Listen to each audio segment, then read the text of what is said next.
So, go.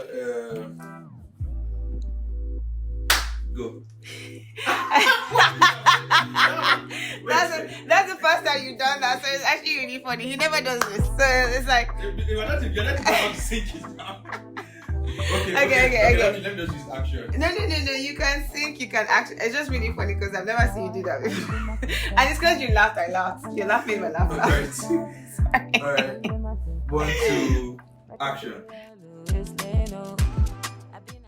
Okay, hi everyone. So welcome to another episode of Help, I'm Not an Adult.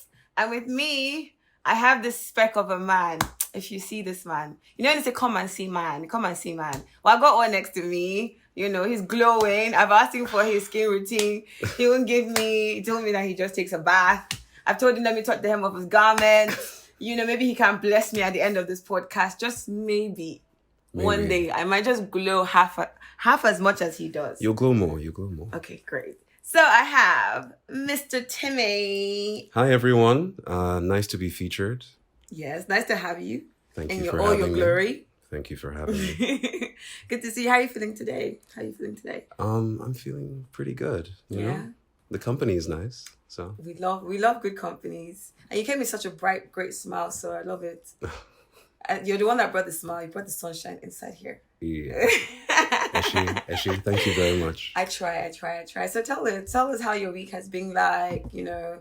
Here we're talking about being an adult, and I mean, it goes without saying that that's a very interesting place to be. Yeah. You know, because from childhood it's like great, everyone's taking care of you, and then it's like, whoa, I'm not all alone. You know, so instead of telling me about how your week has been, okay, give me like a backstory of your shift from childhood to when you realized that, oh my God, I'm not an adult and I have to like deal with all this craziness. Okay.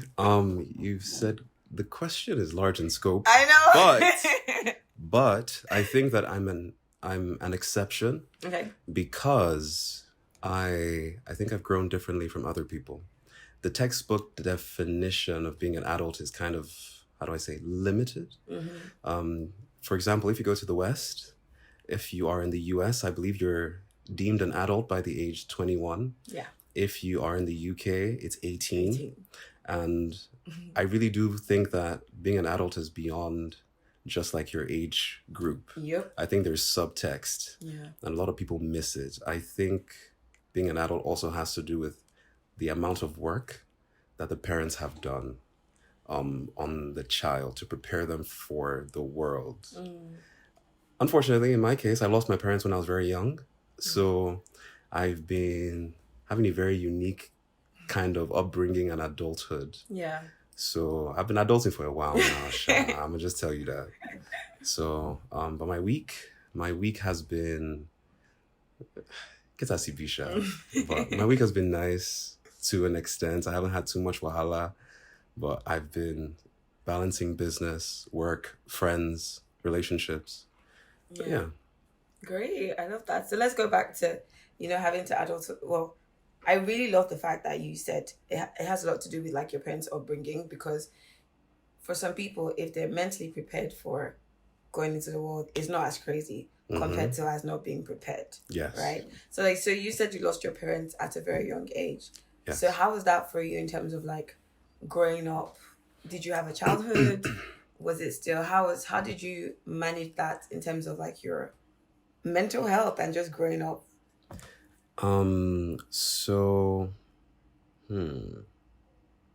Growing up, I think I had good support. Okay. I had a lovely aunt, and shout out to Auntie Essie if you ever get to watch this. Auntie Essie, we love you. She did a wonderful job raising me and helping me understand that you may have lost your parents, but God will always be a father to you. Never see yourself as an orphan. You are cared for and you are loved by God. So I kind of took that literally, and I would pray to God and have a genuine relationship, and I would always get what I wanted. So, I mean, that helped a great deal. Yeah. But in terms of coping, there were times where it was hard, sometimes where it was easier. Because what I came to understand is, ironically, even if you have parents, you can still end up pretty messed up. Yeah, you do. So, I came to understand that at certain points I was doing better than certain people who did have parents. So all in all, I was just grateful. Yeah. I think that's a nice outlook to have on life in general. I really like that. Like, I love it. I feel like it's quite similar to my story in a way where I had to rely a lot on God to be that father figure for me. And I saw, like you, I was like, when you were saying, everything you needed was answered, I was like, yeah, that was like my story. Because whenever it was crazy, I'm like, God, you're my father, I'll deal with it. And boom. And my mom would always say, like, when it comes to you, like, everything you need is always sorted. I'm like, yeah, like, Abba is my guy. Like, he answers me, you know. So I really love that. So, interesting. So for you, it's been like support. So that support is very important, right? Yes. And I love that you spoke on support, because a major theme that has been on the last like couple of podcasts has been support, and like people actually not trying to do life by themselves or in isolation, because when you do that, you're trying to like carry the whole burden of life just on yourself without actually distributing those burdens, and no one is like self-sufficient. Of course. You know, we even have different parts of our bodies which all do different things. Of course. You know. Yeah. So yeah, I like that you mentioned that. So let's go to the next point, right? So I'm going to bring you back to current situations. Of course. So you said you're navigating business, relationships, friendships. Yes. Can you speak more on that in terms of like, I don't want to keep using the word adulting because obviously we know we're talking about being an adult, but in terms of like managing expectations in relationships, friendships, or even in like your career path right now, how do you manage these different expectations? And two questions: are you living the life you envisioned yourself in? Okay, I think I'll answer your questions backwards. Okay, so I'll start from the last point. Am I living the life that, I expected for myself? I would say when I was younger, I anticipated that I would be married by now. I thought, I'd be married by 27. 10 children. Pretty much. But actually, I'm not in a hurry. Yeah. As I evolved as a person, I'm like, it's not about the world's expectations of you, but it's about what you need in your season, and just making sure that you are growing into the person that you are made to be. So I think so far, everything has been chill. A few hiccups here and there, but like, it's okay. When I think about my friends, my relationships, I think they're very complex. Yeah. I think with people are very fragile and delicate, and we don't give enough grace to everyone. Everyone is going through something, and I've come to realize that people are not good at communicating. Yes. And people really struggle. I think, and also certain cultures don't help. Yeah. The Nigerian culture basically promotes men to be very stoic or very independent and, take all the rubbish on this world. It's your own to take and put on your shoulders. Don't let anybody help you. And don't even share it. Don't even show sign of weakness. How dare you show that side of you? Like Ogbeni and Guy, are you mad? Like, don't be doing that kind of stuff. But like, I really think that it's not helpful. Yeah. I think it perpetuates terrible character in our children and our children's children. Sometimes the vulnerability is necessary. I'm a guy, I'm a man, and I can say for a fact that I have a delicate side. Please say it louder. Can you like louder? Say it louder. I have a delicate side. Thank you. But the streets of Lagos not allow that delicate side, it's true. I'm sorry to cut you short, but that was like the next thing I was going to ask you. Like in terms of like being a man, how do you handle emotions? And in this kind of world where showing emotion or I wouldn't say your feminine side, because it's not your feminine side. Everyone has an emotional side. But showing that side of emotion, how do you handle that where people are like, oh, you should be a man? What does it even mean to be a man? That's a very good question. What does it mean to be a man? I mean, personally, I take up the whole manhood persona through the biblical example. I believe that man was created for specific purposes and reasons. Yeah. You are given a purpose. You are given work to do. And if you operate in your purpose and in your work and you are fulfilling what it is that you are being called to do, I believe that you are acting in the capacity of a man. Love it. However, if you struggle to fulfill your duties, or if you're having issues just navigating responsibility, I feel like that is when you will compromise your value as a man. Yeah. So, yeah, I just think that there's a lot of people that are failing at being a man, and being a man is not just about providing. It's not just about putting, let there be food, obviously. Yeah. Like, you're supposed to care for your family and you're supposed to care for the ones that you love. But there are other needs besides financial needs that actually contribute to a person's development. So people also need you to be there in a specific capacity. As a father, you should be there emotionally. True. You should be present. And I feel like in Nigeria, people are just not emotionally present. You can't. I barely hear people saying "I love you," or even sometimes, like, let's say we like my girlfriends, I'm like, "Oh, I love you, babes," and then guys is like, "You don't tell your friend I love you." See, Bobby's even laughing because he gives you the same thing. I'm like, "Can't you tell your guy that you love them, like genuinely love them?" It's like, how dare you? Are you gay? Are you a gay? Are you gay? But I mean, there's nothing wrong in saying that, hey, this is how I feel. Do you know, it's actually funny in today's society. So I'm very big on complimenting people, but I know, you know how people say, oh, yeah, I wash a man, you have degree in washing. Every compliment I give, I mean it. I don't actually I wouldn't tell you if I don't mean it. I will keep it to myself.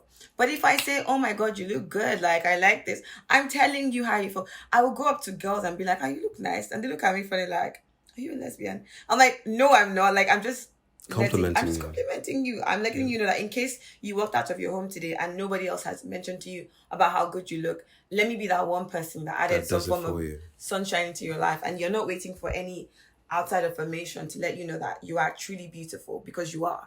And sometimes people just need a reminder. Not that they don't know that they are, but you just need someone to just let you know that, hey, I see you. Every content is content. Carry on. She's not recording, but okay, she's recording now. But basically, like, what I'm saying is, so the same way for women, they have their own pressures. That will be in the recording. The sound of that will be in the recording. Oh, yeah. so for women, the kind of pressure they deal with is things like period. So I think we both have issues that are unique to us. So for men, the same, if you actually think about it, for men, the same way they have, for women, the same way they have period pains. For men, they also have some kind of insecurity that they deal with that they don't talk about. Of course. For example, the size of the reproductive system. It's just the truth. Like, men are not really talking about it, but like, why do people do products and they sell out every time? Like, I was looking at this guy that sells product, this Fekomi guy, and he said he did like 5,000. There's this particular pump that he made, and he sold out. And look at the comment section, nobody's talking about, oh, I've used it, it works, it doesn't work. Would you have the mind to go and say that you bought it? Women do it all the time. Women do bomb and but it's think that it sounds cool for a woman to do it. Like, they would do advert on it. Women themselves, if the influencers do it. Yeah. Because society makes it cool. Society is cool with women. But generally, the society makes it cool for men to do a lot of things. Oh, two women are kissing. Oh, cute. Two guys are kissing. Oh my God. It's the gross. same thing. People hate James Brown with so much passion. Oh, but risky. But exactly. But I'm really cool with, like, like, I was watching this video where the lady was doing this kind of show. It's meant to be a show where she brings two people and they try to connect. So she tried to be inclusive in the show, and she brought two girls that are basically lesbian. Apparently they're able together. So she just brought two of them.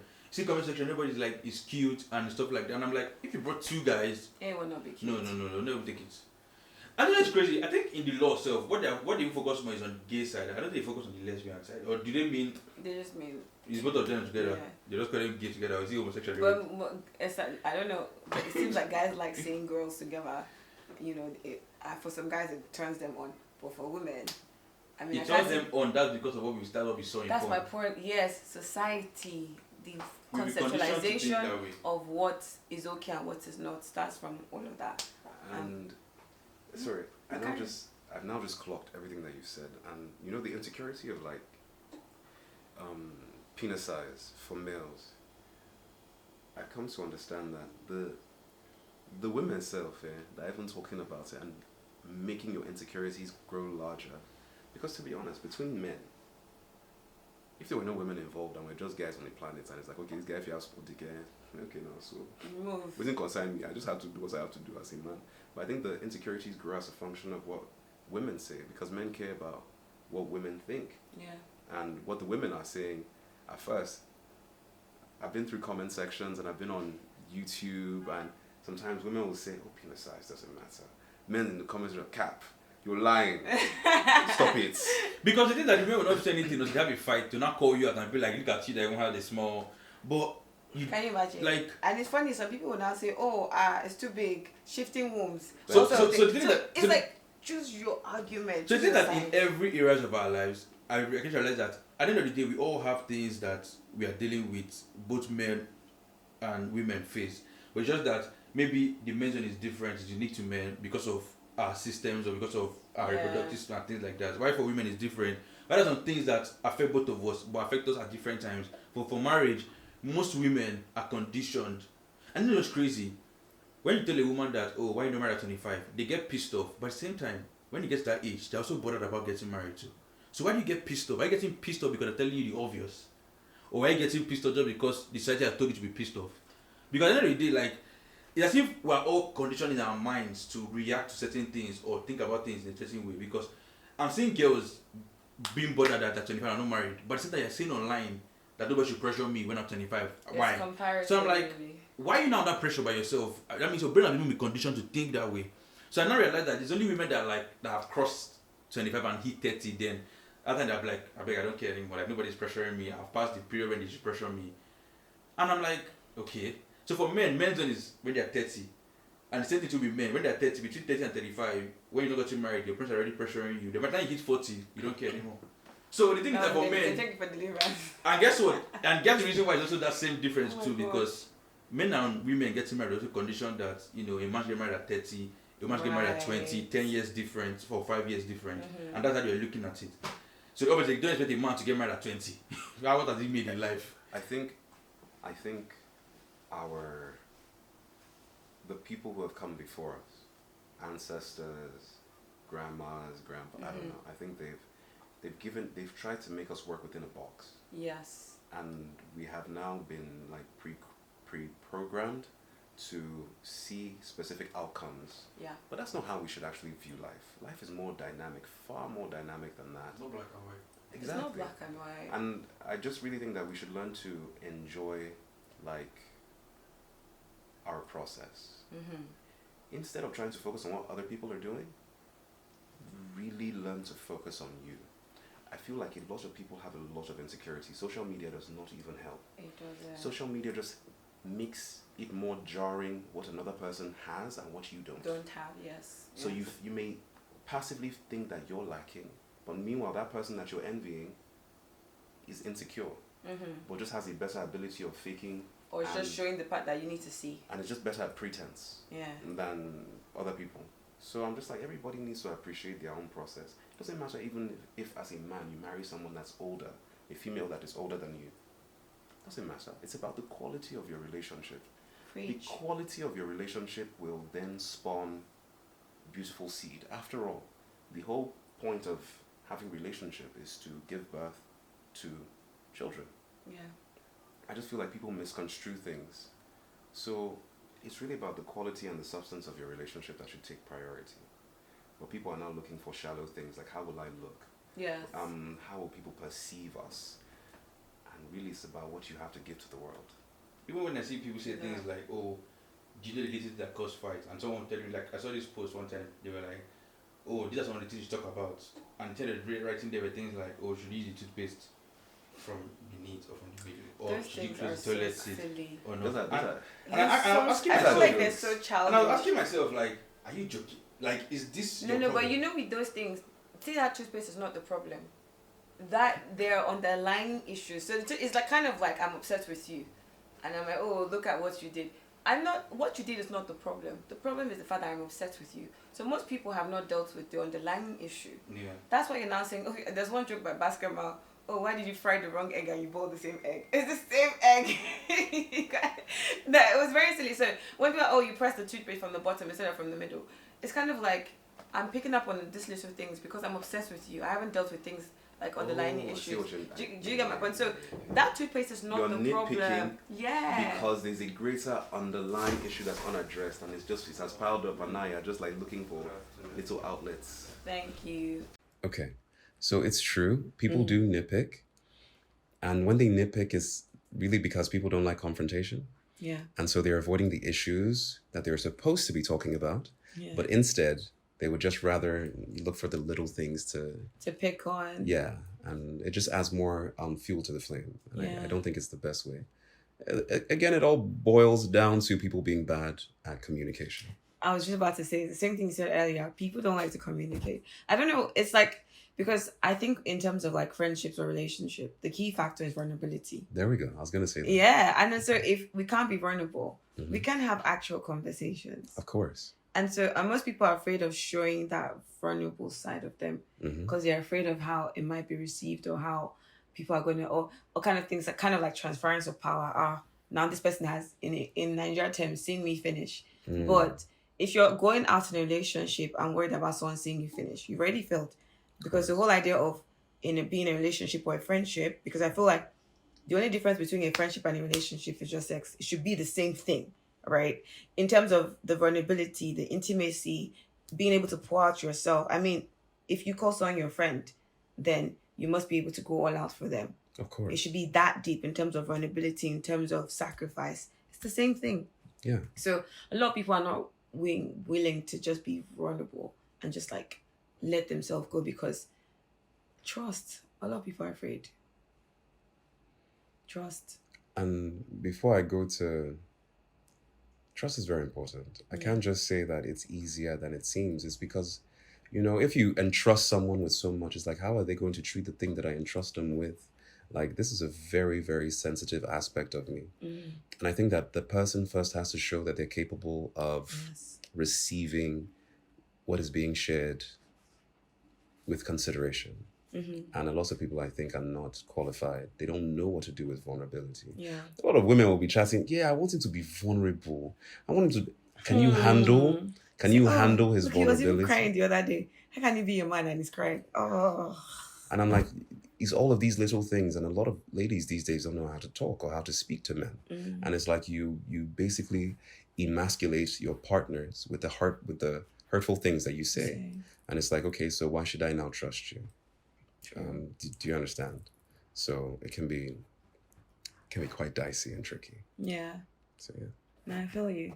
And I think, again, going back to communication, I think a major thing that is affecting most people, especially like us being adults, is that we don't know when to choose our battles and when to let some things go, and also just when to talk to people the right way. So, for example, in terms of like support and getting things done, we might not know a lot of things yet, right? But we could actually ask people to help us. But the approach, it still boils down to communication. How you deal with confrontation and conflict and different things that arises, it's still down to how you communicate. If you're not good at communicating, you're going to pick up so many enemies. Yes, that is very true. But another thing is that for you to even ask for help, asking for help is also vulnerability. It's not even easy. Because you are basically trying to say that, look, I have this weakness or this thing that I'm going to need assistance with. And people don't like to be viewed as weak. Yeah. People don't like to be perceived as needy. So it's like, for you to lower your guard and to say you need help, it's a big deal. Yeah. And there are lots of people that would just be like, hey, look at this one. He's even asking me for help. Yeah. So I think it's really dicey. I think especially in the world that we live, it's a very strategic and wicked world that we live in.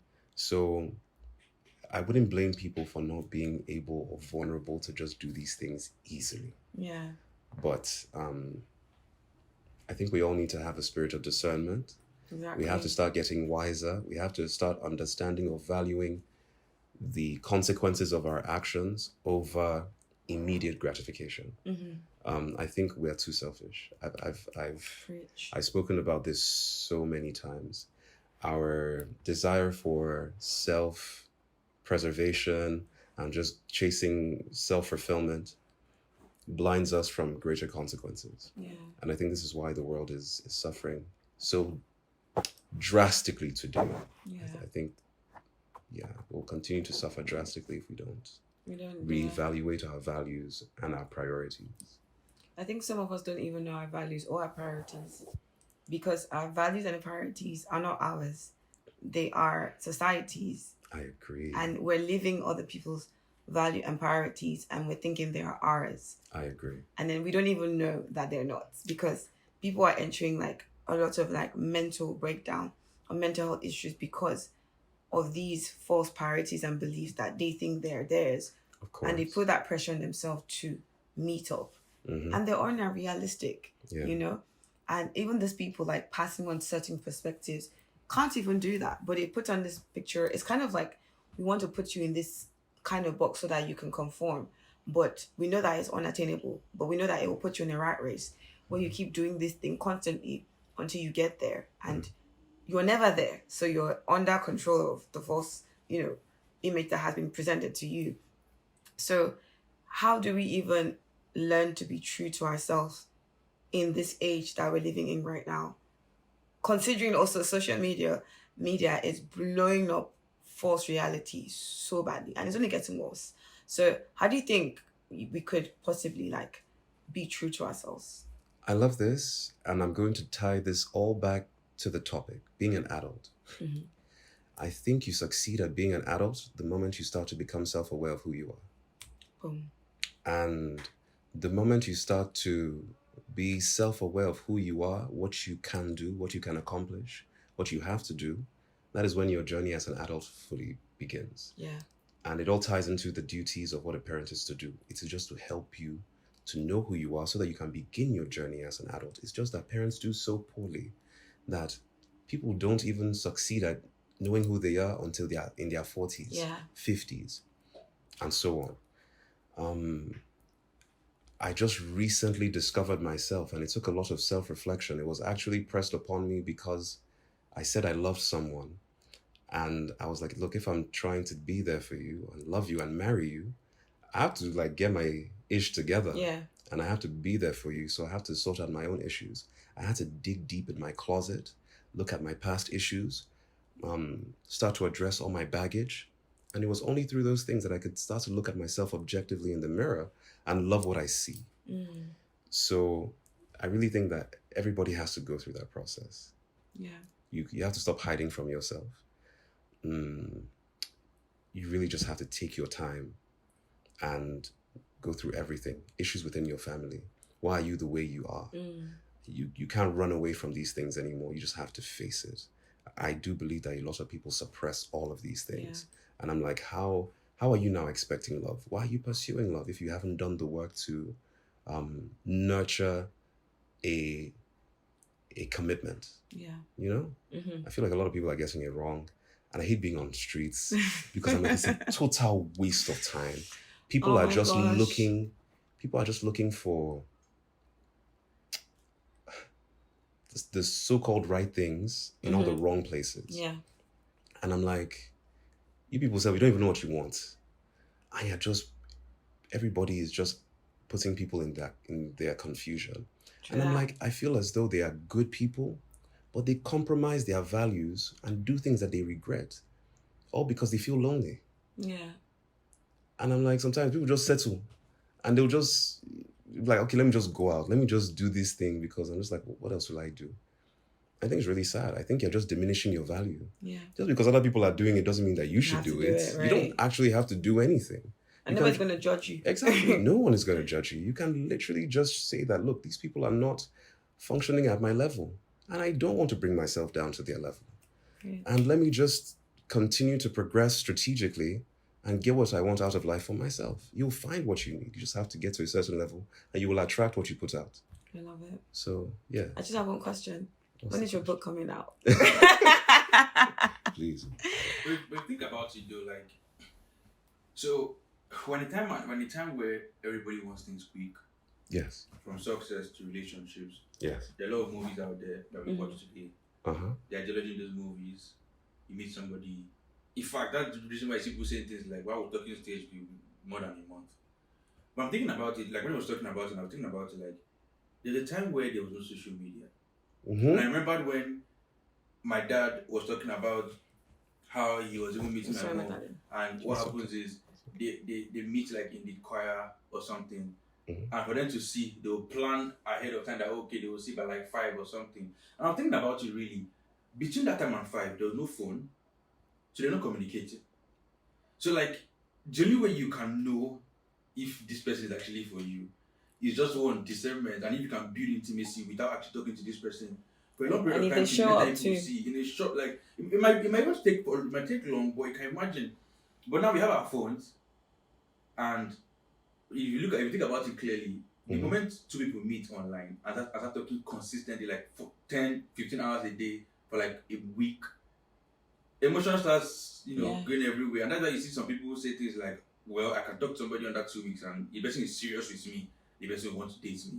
But in my mind, I'm like, you can't know, like, how long does it take for you to actually know somebody to the point where you're like, okay, I'm comfortable and ready to give myself to this person, to now be with this person. But when a time where people say things like, talking to you should not be more than, once you go for dinner, you shouldn't be asking me, what do you like? This one, I'm tired of that. But that's because all our lives, we're always used to talking stage for like a week or two. Next we're talking about relationship, or next thing we'll jump straight to the bed. And once you jump straight to the bed and have sex at the beginning, you've already shut your eyes. That relationship has ended. No, guess what? The lady has shut her eyes, but the guy has known from the very beginning because we have post clarity. It was not clarity. It's not the truth. The guy knows from the beginning, but the girl's eyes are shut. So what happens now? Maybe girls in love. What happens now is that for the girl, she gets more attached. For the guy, he already knows what's going on. And he's moving. And that's where it gets very messy. Because if I'm being honest, a lot of guys want to sleep together, already know they want to be that person or not. Because at that point, our heads are clear, which is weird. Because when you finish having the sex or you finish nothing, that your head is now clear. Why for the girl is when she didn't do that first, that her own head is clear. It's a very Christian dynamic. Yeah. But he made some very valid points. I liked that he made points where he referenced the past, because I think that relationships in the past, they were far more fulfilling. If you really think about it, for you to determine whether or not somebody was really into you, it's in the actions. Yeah. The actions are the receipts. It's like, it takes so much effort for me to even make it work. Yeah. No phone, no. Yeah, long distance away. There are so many inconveniences that hinders our communication. But in spite of all of the challenges, I put in the effort to choose you and to make it work. But think about it though, were they inconveniences or that what we're used to? That's true. Because you don't know what's better. But that's true. Now we know what should be. Like, if I had that kind of thing, we say that, but if I had a phone. But after they have a phone, so it doesn't even make sense to them to. And that's true. It could have just been their norm. Yeah. But at the same time, their norm was healthy. Does that make sense? Yeah, it's very healthy. But our norm today is not healthy. Toxic. Because it's based off like convenience. Most of the relationships that are built today, it's like, I like this guy off convenience. And sometimes the person is just convenient for you. Do you understand? Yeah. And living around you. And it's not because that person is actually good for you. I agree. So I'm like, there's just different ways in which we compromise in very stupid manners. So, interesting life we live. It is. I think that if I can just sum up adulting as a whole, based on what has been explained, I think it's all about being very accountable to your own self. Very true. I mean, I was going to ask you, what would you say? What advice would you give in one word? But I feel like, I still want to hear from you. Advice. From the horse's mouth. In like a sentence, what would you say adulthood is about? And, what would be your advice? Adulthood is about dedicating your time, your resources to find who you are. I love it. True that. Find who you are. Know what you want. Just know what you're about. That way, everything becomes simpler in life. You are less messy. Yep. You're less experimental. You are not just trying things. You're just intentional. And in your intentionality, you can cut the bullshit. Yeah. Sorry, excuse my French. But it's like, you can just say, okay, I don't want this. This is exactly what I want. You will save so many people so much heartbreak. Yes, and you'll be honest with yourself and with them. And you will grow. Yeah. So that's it for me. I love it. And I mean, one thing that I always say as well is people don't always, if you don't know who you are, people will tell you who you're not and you're going to believe them. Exactly. Yeah. Exactly. So going back to what you said, you need to spend time. And sometimes we often think that people care so much about what we do. We're not that important. Like, are you thinking that in my whole 24 hours, I'm thinking about, oh my God, look at that dress that she wore. Or like, I don't have time for that. Like, I'm thinking about, okay, how do I build the next thing? How can I make tomorrow better than today? Like, I'm trying to live in my now because another thing is a lot of people are so like engrossed in their future that in the right now they're not really doing anything about it. That's like so true. developing yourself, trying to build yourself in this moment right now where you are. What are you doing to make yourself better? How are you better than you were yesterday? In this moment right now, not tomorrow, because that tomorrow is not guaranteed. Let's be honest, we think it's automatic we wake up, but you might wake up, you might not wake up tomorrow. So what about in this moment? Have you in this moment, can you categorically say and be honest with yourself that I did the right thing, I made the right decision, I was honest with myself about how I truly felt about certain things. I really lived up to the things I said I was going to do in this moment, as in right now. Because what if your chapter ended today? You couldn't rewrite your tomorrow. Yeah. And all you had was your before and your now. Yeah. Would you say that in all that moment, you had been honest with yourself and you could say, do you know what? I lived a fulfilling and honest life. If you can't say that, then why don't we just live every day like that day was going to be our last? Because tomorrow is not guaranteed. It's really not. So in this moment, like I'm trying to retrain my mind and tell myself, today, right now, how can I make someone's life better? How do I make myself better in this moment right now? Whose life am I impacting? Because tomorrow is an opportunity for me to do something else. But right now, today, in my 24 hours, what impact have I made? And if I can't be honest with myself in my 24 hours, then, have I really been honest? Because tomorrow, I don't know if I wake up tomorrow or that's my last chapter. So I want to make sure that in my day, I've done it. But it's not an easy thing to do. Cool. And I'm not saying that I perfected the art. Really, I haven't. But I hope that one day I will be super honest with every single day and I can be accountable that, hey, today I was honest in all my dealings. I was honest with myself. And everybody that I came in contact with, I gave them 100%. And I made sure that I poured out every love that I had towards them. And they left feeling better. And tomorrow comes, I'll repeat the same thing until the last day I spend on this earth. Yeah. And I feel like that way, we might be a bit more fulfilled.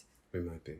And that it won't be comparison with somebody else. It'll be like the impact I've made based on the gift and that I've been given by God to use for those around me. Yeah. It won't be, I'm trying to compare myself to Timi's nice voice, trying to see my voice can be as nice. It will be that, with the one that I have, I used it, know. And I also appreciated Timi's one and I let him know that, man, you can move mountains with it. But thank you for all your wisdom. Like, you've definitely contributed to a lot of people. Wow. Right, Bobby? I mean, you're very wise. I just really want to know when the book is coming out. Okay. I will let you know and I'll keep all of you guys posted. I would disturb you. We just had a podcast. Me, I quite easier. To be honest. Now, I feel like you need a podcast and a book. Okay. I see a book in you. Yes. I can write. So I will write and I'll do a podcast. And I will keep you accountable. Thank you. I will actually, just so you know that I will. Ask Bobby. Bobby, maybe you should tell him. He does not know. I will hold you accountable and I will make sure that you do it. Hold my chance. No, but I'm honestly, like, I feel like you have a wealth of wisdom. I really love the way you think. And I mean, I knew that the first time I met you, which is why you're here. And I think, like, regardless, you might not be older. What is even age? Age is nothing, you know. Like you said, I take you back to what you said about, it's not about age, about the quality. Mm-hmm. I've met people who are older and they don't have sense. There are many. And I've met people who are younger and, oh my God, they're so brilliant. Like I was saying, like, my best friend is 25. I take life advice from her all the time. Mm-hmm. Sometimes I feel like she's wiser than me. Just joking. But yeah, no, she's wiser than me. So she'll not be feeling like her head is going over. But no, she is wiser than me most times. And I learned so much from her, And it doesn't matter, but it's just, there's so many people that have a lot to contribute. And I feel like you do. And I feel like you should take all your experiences, everything you've been through. They call it paying to purpose. Yeah. So I feel like you have a lot to give and you should pour into a book and a podcast. Thank you. And I'll bring mine too, so you can sign it. Or you can sign your autograph here. See? But yeah, thank you for coming through. Thank you so much. You're a star. Thank you. And this is the point where we take pictures. Yay, sorry.